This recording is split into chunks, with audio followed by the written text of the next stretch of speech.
3 দিন হলেও শুরু হয়েছে সেবাশ্রয় 2। আজ চতুর্থ দিন।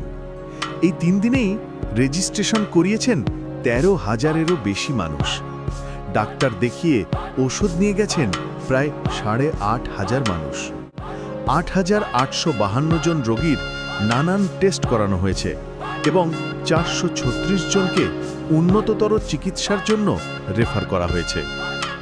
সমগ্র ভারতে এই হেলথ ক্যাম্পের উদ্যোগ এই প্রথম, যা ডায়মন্ড হারবারে চালু করলেন মাননীয় সাংসদ অভিষেক বন্দ্যোপাধ্যায়।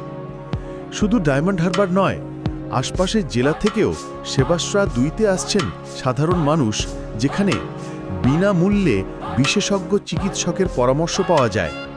রক্ত পরীক্ষা, ইউএসজি, ইসিজি সহ বিভিন্ন গুরুত্বপূর্ণ পরীক্ষা করা হয়।